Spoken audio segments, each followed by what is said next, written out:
don't give a fuck. Are you sure? I just don't give a fuck.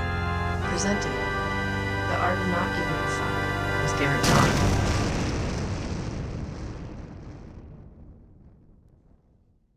All right, so hey everybody, this is Garrett with Command Z and Art of NGF, and I'm here with a very special guest today for the Victim to Adventure podcast, and that is Tellman Knudson, as you can see.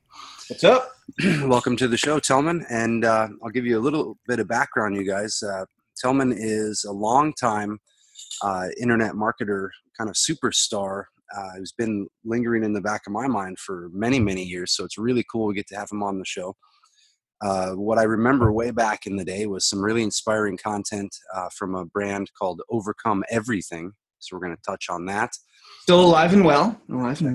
Excellent. And we'll talk about some of your hypnosis background and some of the stories and experiences that led you, Tellman, from what we call the state of the inner victim into what's very obviously a grand adventure at this point, not only in marketing, but in life and in I'd imagine in all other kinds of areas of your life from some of the pictures I've seen through your Facebook. On a good day. On a good day. On a good day. Great.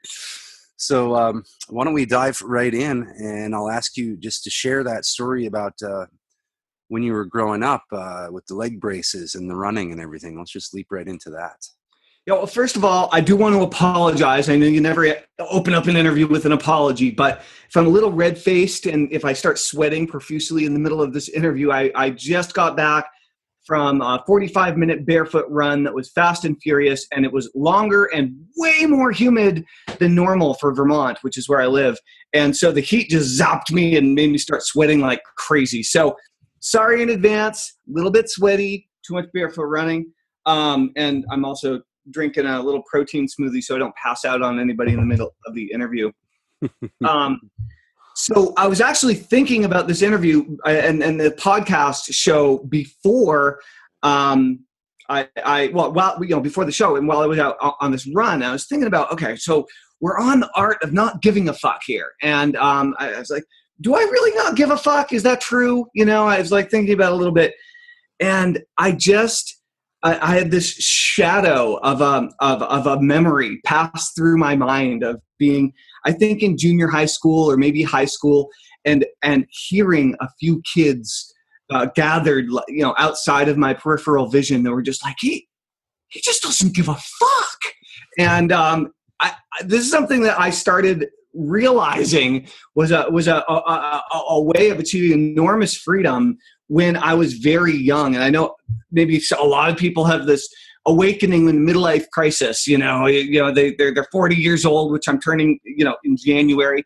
And all of a sudden my life has no meaning, and they get divorced, and then their second career, and then they're 40 pounds overweight. And what the hell's happening to me? And what am I going to do for the rest of my life? For a lot of people, that happens as an adult, I've discovered. And for me, it happened basically in junior high school. And it changed the way I looked at the world forever. But I really want to talk about some of these cool things about how essentially not giving a fuck can, it just gives you options. It gives you so many more options than normal people have. And I was just contemplating that whole idea while I was out on this run of why it's so cool. But all right, so basically, here's the deal. I grew up in rural New Hampshire. Okay, I grew up in Enfield, New Hampshire, a very small town. I didn't go to a one-room schoolhouse. I've made a couple friends over the years with folks that truly grew up rurally, right? And did the one-room schoolhouse thing. With 20 kids, K through 12 or whatever, and that's extreme. I wasn't quite that extreme. We had about 100 kids in my class, right, in junior high and high school. But that was 5 towns. That was 5 towns. That was Enfield, Grafton, Canaan, Dorchester. Enfield, Grafton, Canaan, Dorchester. I'm missing one. Anyway, so the really interesting thing about this was it was a rural redneck town, right, in New Hampshire. It was all trucks and guns. That's what you got. You had trucks and guns. And I just wasn't a trucks and guns guy. Not my thing. You know, if you're into trucks and guns, more power to you. You know, that's awesome. But I was just never into it. And so, you know, growing up, I was really shy. I was really introverted, right? I had ADD and still do. You know, now it's a huge strength. Then it was a huge flaw. You know, it sucked. It meant bad grades across the board. It meant I could never turn anything in on time. It meant I could only work under extreme duress, right? Also, I was really bad socially. I was just had one of those nerdy, awkward, mostly introverted personalities, and I didn't get social behavior and the weird small talk that everybody did and all these types of things. So I just didn't make friends easily, you know, all these types of things. So I was nerdy and introverted, so I didn't really have any friends. I was ADD, so I got really bad grades. Okay.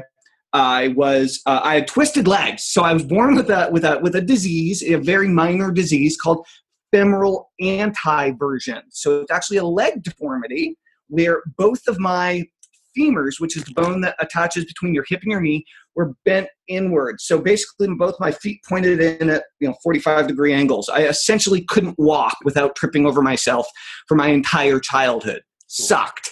Okay? Sucked.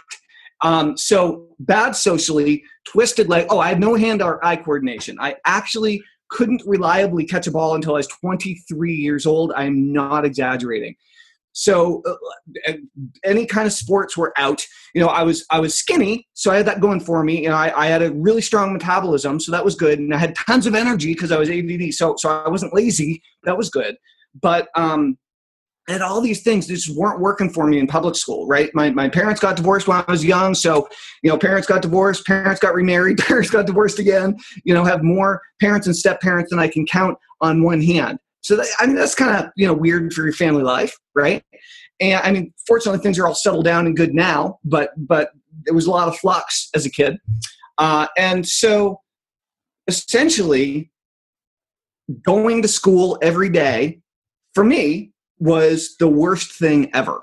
No friends, bad grades, sucked at sports, got made fun of all the time. It wasn't any fun. My childhood was not that fun for me. And so growing up, I got picked on a lot. I was a black sheep in a sea of cotton, and it just destroyed my self-esteem. Like I had no self-confidence whatsoever. It was all just me being angry and upset and pissed off at everyone everywhere. And that's how I felt for the majority of my childhood. And what ended up happening was I realized I got made fun of a lot, and I dreaded going to school because I dreaded getting picked on. I dreaded being the, target in the food fights. I dread, all those kind of things that the classic nerdy kid, it's Peter Parker, when getting picked on by Flash Thompson. Like, it sucks. And so at one point we went school shopping, and it was before school started. It was before 8th grade. And so, no, it wasn't before 8th grade. It was the transition from 8th grade to 9th grade. So it was the transition from junior high school to high school. And I was like, okay, we're starting fresh here. It's a whole new world, right? Big turning point. There's going to be a school filled with older kids that aren't jackasses like all the kids that are my age, And this is gonna be great. This is gonna be good. I'm gonna reinvent myself here. And I was like, all right, what kind of shoes can I buy for my back to school that'll freak everybody out the most? I was like, if everybody's gonna give me shit for what I wear anyway, I'm gonna start freaking people out this year. I'm just gonna start intentionally rubbing people the wrong way and see what happens. And basically, looking back on it all, what I realized is that I used to be really frustrated and angry with people's behavior and the way people acted. And what I realized is that they're doing it on autopilot. Almost 99% of the people out there, 99% of the time, yourself included, even if you're a weirdo black sheep, is all autopilot. People behave like robots in most situations, most of the time. That's what keeps us alive. That's why you're breathing right now. That's why your heart's beating. right? That's why all the subconscious thoughts that you're having are having. So anyway, long story short, I guess it's not really that short. Long story long, what happened was I bought these shoes. They're kind of like Converse all-star shoes, the canvas upper, but they're Vision streetwear. They're skateboarding shoes. I don't know why there was a skateboarding store in Lebanon, New Hampshire, because there was no sidewalks. But we had a skateboarding store, and I went in there and I bought Vision streetwear cow print shoes that were the weirdest looking shoes you could get as a kid in the 80s. And I wore them, and sure enough, people started giving me shit about my shoes. I was like, "This is the best shoes ever." I ended up getting 3 more pair just like them, just because people would comment on them, and they were doing it in a malicious way. But I was like, "Success! I won this first battle." And so, over the course of high school, I started wearing lipstick. I started painting my fingernails. I got a 3.5 foot tall mohawk. I pierced my eyebrow. I pierced my nose. I was the only kid in the entire school that was doing anything like this. I was wearing hot pink miniskirts to school, and people were getting all freaked out. They were losing it, and it was awesome. Yeah. And I realized that I could completely control the way people would react to me. So why not? And it was the most liberating thing ever. It was the most liberating thing ever. And so I turned all my weird quirkiness, I just owned it. And now in business, many years later, most of the time you'll see me in a suit and tie. I'm wearing a shirt for this occasion for 2 reasons. I just got back from a barefoot run. I'm sweating like crazy. I also thought it would be good. This is one of my favorite t-shirts. I love to wear it. It says, "Not a crime." Has a guy in a top hat with a big weird bike, and he's riding around. Anyway, so now in business, it's not, I do give a fuck what people think about me now in business, because the way people interpret me or the way that people respond to me is in direct proportion to how well my sales systems work and how much money I make. Right? So people are still going to respond. It's just that making a choice of how you're going to come across, what you're going to do, how you're going to speak in order to serve your own best interests. So whatever it is you're trying to accomplish, if you realize that you can do and you can be whoever you need to be, you can do and you can be anything in the entire world starting now, then you have options galore, from relationships to making more money to getting into amazing shape, for becoming a spiritual master, for becoming the ultimate ninja warrior. I mean, whatever your thing is, it's cool. But you can do it if you stop caring what people think about you and you start realizing that what you do changes how people think about you and the way that you do it. So anyway, that's my kind of first not giving a fuck story of kind of when I first made some of these realizations when I was young. That brings up a lot of interesting points, specifically that you mentioned that now you do give a fuck, obviously, about the way certain people see you and the way you present yourself, but it's all in a deliberate manner, in a manner that you've chosen, that you went through the rejecting of all kinds of things, like not caring what people who obviously hate you think about you, for one thing, and not trying to live up to or match up to whatever the hell it is they expect of you, which then suddenly opens the door to, oh, well, what the hell how do I want to be perceived? What's actually going on here? Rather than that chain of reaction that could keep a person locked up trying to serve the people that will never like them for their whole life. So that's why we call it the art of not giving a fuck, because it takes some refinement, not pure rejection, because we end up at rebellion, we end up at reactive rebellion. And like you said, it just remains on autopilot as a reaction to what we don't like, or, still serving that same principle. So I'd like to hear how that came about for you. And, where did it connect for you from learning that, going through those experiences in school, to then leaping into business and trying to do this stuff for yourself? Yeah, well, I mean, they're all over the place, right? So in personal development, for example, or in NLP or neuro-linguistic programming terms, I know that you're into some of that kind of stuff.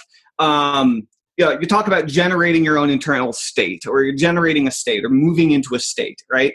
Or we can also talk about emotions. And when someone says something nasty or negative to you, right, most of the time, most of us feel bad. mad, and then we feel angry, right? First we feel, we get hit, and then we get angry. And when we get angry, everybody's a different way of dealing with that. Some people just back off and go introverted and just back away from the fight. And some, it's fight or flight, right? Some people want to go and punch your lights out. And so when you can learn to generate your own internal emotions and choose how you want to feel and how you want to react most of the time, especially when you're in one of those high intensity reactive positions where you could do or say something very stupid, just with a knee-jerk reaction. When you learn to take control of that, you're able to do things like you can start public speaking without that big of a problem, right? That's a simple practical application where you don't get all freaked out about what people are going to think about you. Yeah. Now you can make more money because you're willing to have the guts to get up and speak from stage and suffer through the absolute inevitable rejection that you'll experience over and over and over and over and over and over and over again if you ever try to sell from stage, unless you happen to be one of the few naturally gifted, in which case you are. Congratulations. The rest of us have to suffer in order to learn how to be much more effective at, in this case, making money. And there are all sorts of different ways that you can do that. It's not just about money, though. If you want to be an Olympian, you have to not give a fuck about what all of your non-Olympian or non-Olympic hopeful friends have to say about your chances at ever becoming an Olympian. You only have to give a fuck about what Olympians and Olympic hopefuls have to say. Hopefully, Olympic veterans. Those are the only people you should give a fuck about, but you should pay close attention to what they say in that scenario, right? So I guess that's the big point. Is I realized that the way I feel is my choice always in all situations. Bottom line, okay? From physical pain through any mental, emotional state, we as human beings have enormous, if not complete control over that if you choose to study it. And that has had endless applications for me in business. First, as a hypnotist and hypnotherapist, I studied brain waves and peak performance in college. I ended up taking my leg deformity and literally, with mind over matter in high school, bent my legs back around forward and became one of the fastest distance runners in the state of New Hampshire, and ended up running nationally in college. Wow. And to this day, run multiple times a week, if not every day. And turn that huge weakness into a strength, because I just did not give a fuck about all the people that were not supportive. It just their opinion stopped mattering to me. It just kind of drifted off like one ear out the other, like a boring teacher. Didn't even notice, And in business, as you make more money, as you grow, one of the things that tends to happen is you get more haters, right? This is common for anyone that, especially once you break the $1 million mark. If you're focused on being a blogger, if you're focused on social media, if you're focused on building an email list, you get all sorts of people. You got hundreds of thousands, millions of people who now get a virtually anonymous voice and can take pot shots at you because you're an easy target, because you're louder than everyone else, because you're doing more business, right? You're selling more stuff. You're selling more hot dogs, or you're selling more ebooks, or you're selling more, albums on iTunes, or whatever you're selling. It doesn't matter. And as you get bigger, most of us, when we start out, I know that you've interviewed a lot of direct response guys. You've interviewed Mark Joyner, and you're friends with Ben Settle. Both are friends of mine as well. And Mark was a very early mentor to me. He taught me so much stuff.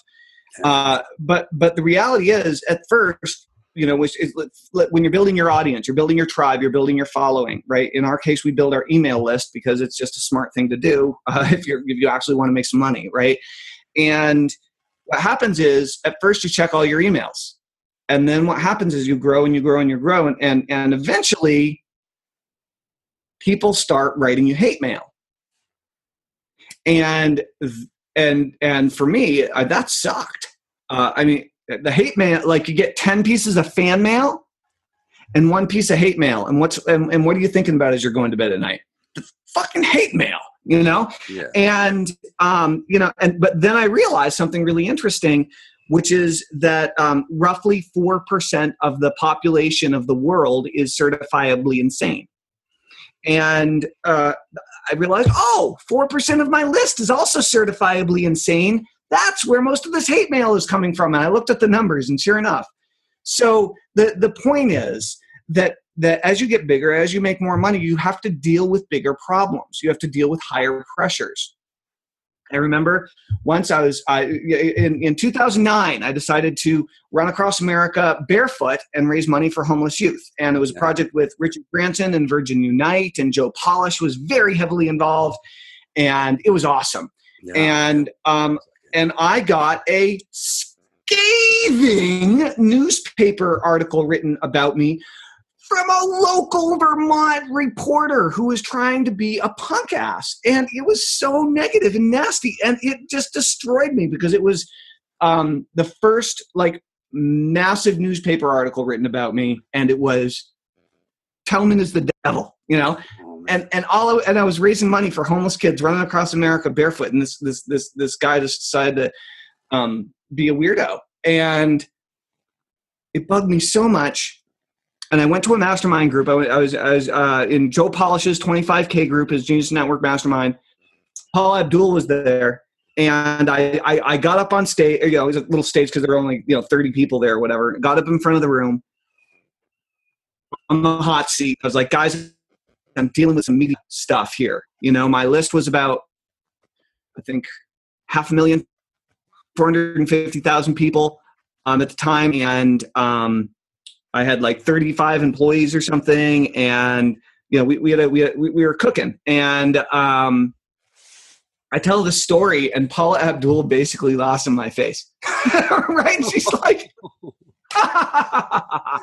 "You're telling me you're upset because you had a local small town news reporter write a nasty article about you in the newspaper? Oh, my heart goes out to you, Tellman." And it just put it in perspective. Put it in perspective, because. So that's the point, is the more successful you'll get, by nature, the more people are going to dislike you, and they have no problem letting you know.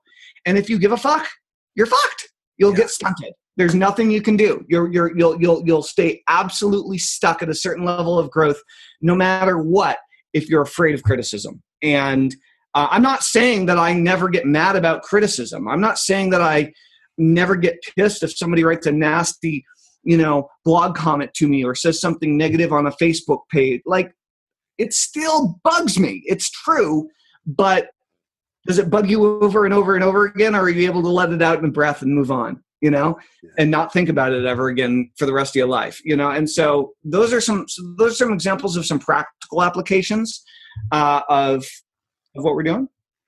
Yeah, no, it makes total sense. And it's great what you said about Paula Abdul. I can just see that, because obviously she faced serious hate from the beginning to the present. As every music celebrity does, right? Yeah. And probably most actors and actresses, Yeah. Well, certainly all politicians, right? Oh yeah, completely. Anybody in the real public eye in that way. I mean, we've made a bit of a study out of Eminem's career and sort of the development of the way he was perceiving, his situation. What I came to a conclusion there, that he probably has more people that hate him on the planet than actually love him, which is quite possible. Sure. Have more of that. And what's really interesting is even anti-fans, right? Yeah, exactly. Which do as much to keep him in the public eye as anybody else. And what's fascinating about it is even Amazon and iTunes, the way they arrange and respect reviews, is that if there's a range of reviews from 5-star down to 1-star, they're going to give that book or that title, that album, more prominence, or that podcast more prominence than one that only has all 5-star reviews. Right. So it's getting smarter, more legit. It's smarter. Yeah. Exactly. No, nobody's going to pay somebody to go in and give them negative reviews, right? Right. Exactly. And also that the fact that it shows that it's somewhat discerning. It's not just polarizing. Yeah. It gives people something to think about. Right. To actually someone to really love or to really not like, to really hate. And that is a more powerful product for iTunes or for Amazon than one in which it just has a bunch of glowing, adherents. That's right.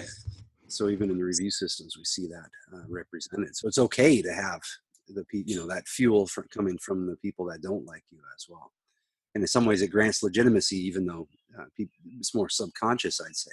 But for people to see that, it makes you more of a real person. So, it can work in your favor as long as it's not knocking you over. Yeah, but sometimes it will. Sometimes it will. If you don't listen to people's feedback, if you're belligerent enough, if you're trying to keep the blinders on a little too long, that can bite you in the ass. Paying attention to what your customers have to say is really important. Definitely. Paying attention to what your non-customers have to say, who always complain but never buy anything, not as important, right? Yeah. If you have to weigh the two out, it's the same thing as if you want to be an Olympian, you listen to the advice of the Olympians, not your parents, right? Yeah. Unless they happen to be Olympians. Yeah, and so many people do go asking advice of their family and their friends about business, and they're asking or making money or what. Yeah, you can only ask advice from someone who has done it more than once, right? Only ask advice from somebody who's nailed it on several occasions over and over again. Even the guy down running the hardware store or something like that in your town who's been running that thing for 20 years, or the electrician you see walking down the street who has his own van, and those guys will be able to tell you more about how to do the business and what to look out for and how to operate more than the friends who are a little bit jealous that you're starting your business but don't want to say anything because they kind of like their job, and that type of situation you can get into some messes and mess up your friendships as well. Oh yeah, that's one of the best parts about making a lot more money is all the wonderful friendships you get to mess up and then try to repair afterward. That's fun. That's really good. And that's really weird. It's like, people get all weird and jealous, and the reality is when you start making more money, you do start doing things differently. You start eating in nicer restaurants, you start driving nicer cars, you start drinking better beer, whatever, and that changes the way people feel about you. It changes the way people interpret you. Yeah, definitely. And that can be painful too, going through that. And part of what you said makes a lot of sense as well, in that like you said, you'll still feel the criticism. You still have the natural human response when somebody says a negative comment your way or something. But you do, but it does start to mute out, right? Over time, as you get better, it becomes less and less, like you become less and less aware, And you're tuned in to what I call the adventure, the song of the adventure that's always there in everybody, that desire to get out, to walk around, to see new things. What I'm curious about is what did it really feel like? What was going on in your mind? So you have this doctor giving you a diagnosis, which, as we both know from the hypnosis backgrounds, is a pretty powerful suggestion. To have this guy, one of the first suits and people you see emerging from your mother is these doctor figures, and everyone's adhering to their advice constantly. So what happens when you get that hypnotic suggestion? Oh, you'll never be able to walk correctly. You have to wear these. So this was really interesting because it was the same time frame that all this kind of collapsed on each other. And so what happened was, at the exact same time, my buddy Matt Daigle.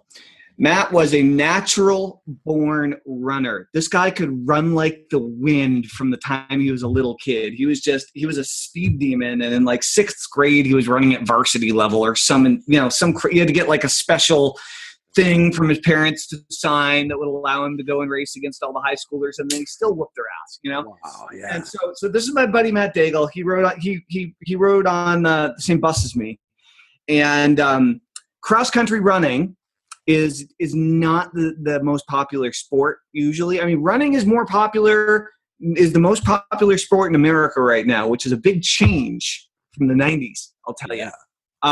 Cross country running, soccer always beat cross country running. We didn't have a football team because our school was too small, but soccer, if you had any athletic prowess, you went straight to soccer. Right, you didn't join the cross country team. So the cross country team generally got all the dregs of the people who didn't want to play soccer for whatever reason, and that was me because I sucked at coordination. And so it was the last day of school in 8th grade, and Matt Daigle was like, "Yo, you gonna come out for the cross country team, or are you gonna sit at home playing video games all through 9th grade?" And I was like, "Oh, dude, I can't even walk." And he's like, "Oh, you'll be fine. Come on." And so went out. And what happened was I went to my first practice, and we had to run around the field a couple of times. So it was a mile run warm up. I remember during the warm up, I was running, I was hurting, I didn't feel good. And I if you're not used to running, you run a mile, you feel like crap. And then the real run started, and we finally started running. We were going, and I was out running, and all of a sudden, for the first time in my life, I was hit with this experience where I was not stressed for the first time, where it was my first real hit of endorphins. This is really, I got instantly addicted is what it comes down to. Yeah. But for the first time, a veil of stress was lifted from my psyche, and I felt genuinely good for the first time in my recorded memory. And wow, and I immediately wanted more of that. And so what happened was I started running, and I got into it, even though my knees were banging together, even though, I was slowest guy on the team, all these things. I got into it. I had no other community of people that was accepting of me at all. It was one thing that I could do where I could do it by myself, and nobody had to pass me the ball. I could just go out and do my thing. And 2 weeks later, I went in for my annual leg exam at Dartmouth Hitchcock Medical Center in Hanover, New Hampshire. It'd been a couple of years since I had gone in for my leg exam because my parents got divorced and all that kind of crazy family stuff. So I'm in there, and the doctor looks at my legs and looks at my parents and looks at me and looks at my legs and looks at the x-rays and looks at my, I don't remember if I was in there with my dad or my mom or what, but basically the doctor's like, usually kids outgrow this by your age. We should have caught this a few years ago, but now your bones are starting to harden. You're at a very rough situation because we can't just put braces on your legs now because they're already too hard. They're already too formed. That we should have done that a couple of years ago. So we're like, crap. Like, so you have two options. Either A, spend the rest of your life with your legs pointing in, or B, we break them both. We put flat breaks in both of your femurs. We spin both femurs out. We put 6 to 8 pins in each leg. We give you full, hip down casts for 6 months to a year, and then braces again for 6 months to a year after that. And this is 2 weeks into me discovering cross-country running. And what ended up happening was I was like, well, will I ever run again? They're like, no. No, I mean, no, you won't ever run again. And I was like, or I have to basically spend the rest of my life with my legs all messed up. And they're like, yep, that's basically what you got for options. I was like, damn it. Can we at least do the operation after this cross-country season, and I'll just make this one count? They're like, yep. And we scheduled it in for the day after my birthday in January. And I went back to cross country the next day, and I ran my ass off. And what happened was, in a couple of weeks, I started running 7 miles to school, going to cross country practice, and then I started running home. Mm-hmm. And I was just putting all my juice, and my body was taking it. Like, my body wasn't breaking down. That was amazing. Yeah. And 3/4 of the way through the cross country season, my coach, Bill Bellion, he says, Telly, because everybody called me Telly back then, short for Tellman. He says, Telly, come here. He had a big vein in his forehead. Bill Bellion comes over, he says, you look at your legs, you look at your feet. What are you talking about? And he's like, I think they're straightening out. And I looked at my gait while I was running, and sure enough, my legs were bending back around forward. And through sheer force of will, through mind over matter, in one cross-country season, I bent my legs back forward, and it was a complete medical miracle. And that was where I was at the point in my life where I was finding myself really for the first time, and where I realized I could just do whatever the fuck I wanted. Yeah. And so I just kept milking that. I've been kind of reminding myself of that ever since, is you really can. And for me, it took a very scary moment of losing something that I found very important. It was a new thing for me. I'd only been running for a couple of weeks, but I found it very important to keep. And apparently that drove me enough to just go full force and ignore everybody else's warnings, So I've just kind of carried that on into my entrepreneurial life and in my life as a father and all these types of things, that same level of standing up for what you believe in and just going after it full force. Don't ever sacrifice your morals, your principles, your ethics, and what you believe in just because somebody else doesn't believe in you. That's not the point. The point is to believe in yourself so much that the people that do believe in you will be magnetized to you. Yeah.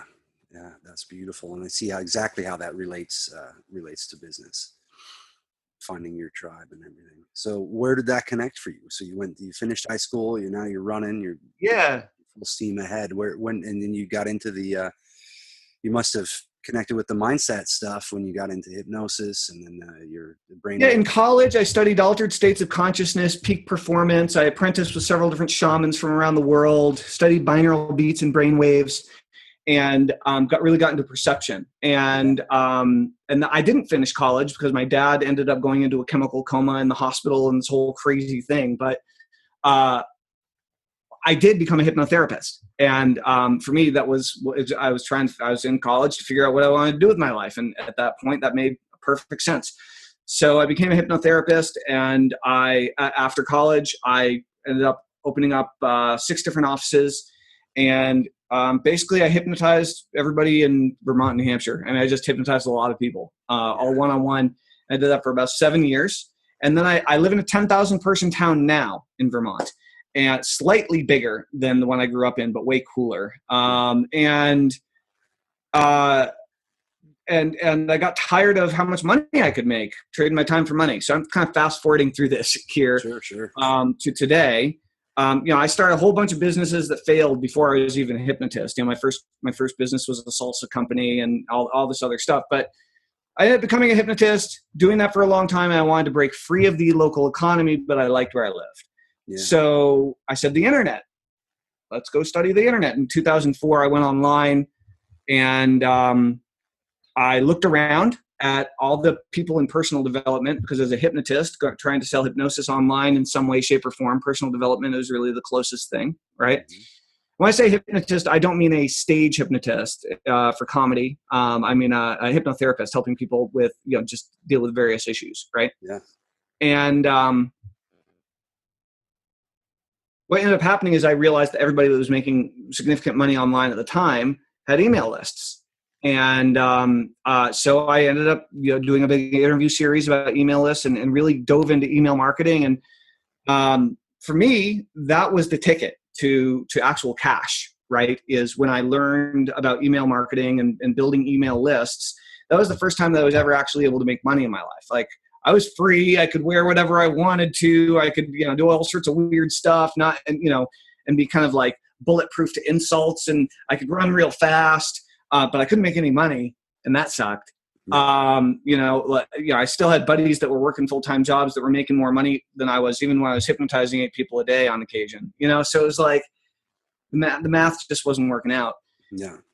And so I learned leverage. I learned how to focus on, instead of trying to talk to one person or sell to one person at a time, I learned about selling to 100,000 people at a time. I know that's a big jump for most people, but if you want a big jump in your income, you need to have a big jump in your thinking and the way that you're doing things. Mm-hmm. And so for me, list building was the ticket, and building a large following of people who wanted to hear from me on a regular basis. And so I started numerous internet businesses all around that.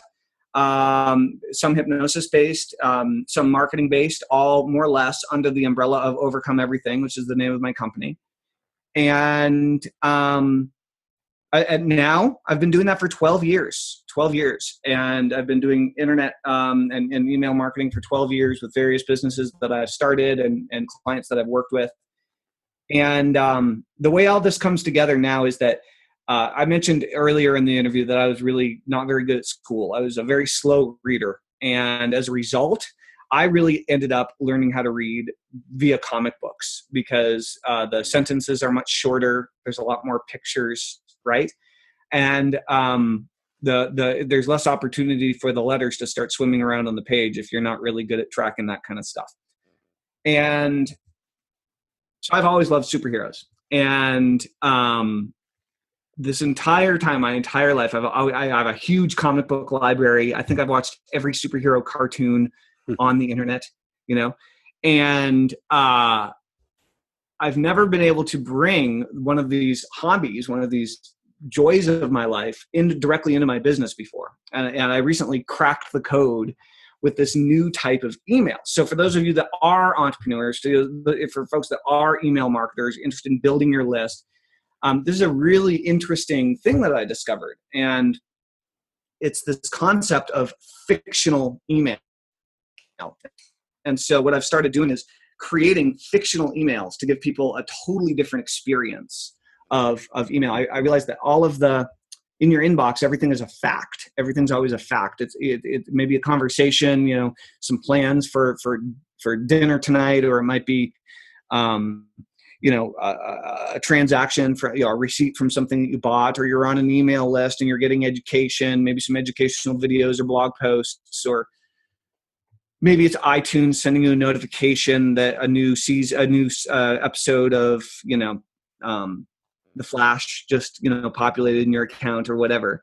But it's all fact. And so what I started doing is I started creating these fictional characters and sending emails to my list from these purely fictional characters. And I started getting this massive increase in response.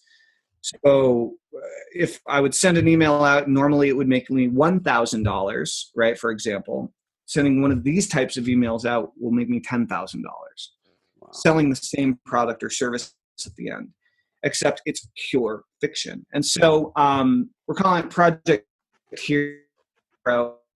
And basically what we're doing to clients who have big email lists and are looking to sponsor, and we're injecting this fictional email writing stuff. So we're calling it Project Hero, and it's pretty awesome. Essentially what we're doing is we're creating fictional superheroes, fictional characters for businesses that every single time can go in and outsell and outconvert the guru or the company name that they send from. So if you don't have an email list and you don't study email marketing, at this point I'm talking gibberish to you. That's okay. Everybody else, if you have a big email list, if you like this idea of supercharging the responsiveness of your list, we do a lot of that kind of stuff, and it's very, very exciting because it's a new, as far as I can tell, it's really a new art form that we've created where we've blended email with fiction in a way that's driving enormous sales. So it's a really interesting combination of things that took me a long time to figure out. So that's what I'm working on now. And we got some great clients under our belt, and we got some really, really cool secret projects that I'm not allowed to talk about that are underway. But we're doing a lot of good stuff with it. It's pretty fascinating. Yeah, it sounds like a lot of fun. I saw one of the emails Ben Settle had sent out, I received from Bigfoot, which was Ben and I he interviewed me, right, and then and we had a big conversation about this. We had met at an event a few months back, and he implemented the Bigfoot email and sent it out. That was pretty cool. Yeah, it was a lot of fun, and I could see the. I could see how powerful it was. I wanted to read it and open it right away, and instantly started getting ideas of how I'd write to my own list. Some exciting stories like that. And I've got a few guys right now working on, just had them start writing daily emails, even to no one. So, and at first they said, what the hell am I doing? But immediately they're looking around and seeing that every story, everything that happens in their life suddenly comes into service of this. And they're actually identifying who they want to connect with, what they want to be doing, and actually how to connect what they know with actually selling something. So even doing emails in that case is getting them inspired, and then helping them to see who those emails will one day connect with. So it's kind of a beautiful process to get started, even without knowing how it's going to go. And I think some of the inspiration can come from what you're up to, telling these fictional emails. That's a wonderful idea, and it's going to stand out so much from all the, like we talked about, all the sort of stifled factual marketing emails. Not that there's something wrong with those, but that they just don't stand out because there's so many millions of them flowing into everybody's inbox. That's right. But you see this one from Bigfoot or from Superman or something like that, and wow, it's well, I want to say, don't ever send out from Superman. Superman's trademarked. Never send out from a trademark character. Can't send out from Mickey Mouse. Can't send out from Donald Duck. It's true. Yeah, I know one of the guys who used to draw for Warner Brothers cartoons, and he's not even allowed to essentially draw those characters. Right. He may have created them, Right. you can't draw them into his own drawings without getting into some shit over that. So yeah, Yep. good idea there. Gotta respect other people's ideas. Well, in his case, kind of, yeah. Bigfoot Contracts, but yeah. Bigfoot is free game, right? Definitely. And then creating your own, or writing one from a zombie came to mind. Like, I hate this product, I'm a zombie kind of thing, or That's right. get playful with it. Yeah. Well, I really like that idea. And definitely, if folks are listening, go over and check out some of the links we'll have up for what Tellman has going on for the fictional emails. And otherwise, you'll see all those where you're listening to or viewing this. If you want to know more, you can dive in from there. Thanks very much for coming on the show, Tellman. It's great to hear all these stories and just to get a dose of your vibrant energy. It's wonderful. Yeah. Well, thanks for the invite. I appreciate it. Yeah, man, no problem. And I wish you the best in everything that you're working on. And maybe we'll have you back on the show again sometime soon. We can get into a little more detail about all the stuff we fast forwarded through. It sounds fascinating. That'd be awesome. Excellent. Well, thank you very much. And anything else you'd like to add before we call it a day? Guys, so here's the deal. If you are going to start a business or you have a business and you aren't focusing at least 90 minutes of your day, every single day, 7 days a week on building your email list, then you are quite literally circumcising your ability to make money. Okay. You're intentionally cutting yourself off from an enormous profit stream. And so if there's one out of everything else don't give a fuck, do whatever you want, do your own thing, all this, it's fine. Okay, fine. But like rubber hits road. Okay. You need to build your email list. You need to build your email list. You need to build your email list. I don't have time to give you all the arguments right now. All I can say is from the bottom of my heart is email is and will be for the foreseeable future the most profitable channel to build your business in the world. Period. End of story. So if there's any question in your mind about what you should do next, the answer is you should build your email list faster, more regularly, more consistently, with more intensity. You should be dedicating more of your time, more of your effort, more of your energy, more of your focus, definitely more of your money to building your email list. It's an asset that you will have for the rest of your life if you treat it properly. So just going to plant that seed, build your list. It'll change your life. Excellent. And this is coming from the mouth of someone who's doing it and living it right now, guys. So definitely take action. There you have it. Awesome. Thanks for the awesome interview, Garrett. Yeah, thanks again, Tellman. Really great. Thank you for listening to the Art of Not Giving a Fuck podcast. For more info, visit artofnotgivingafuck.com or radicalundoing.com.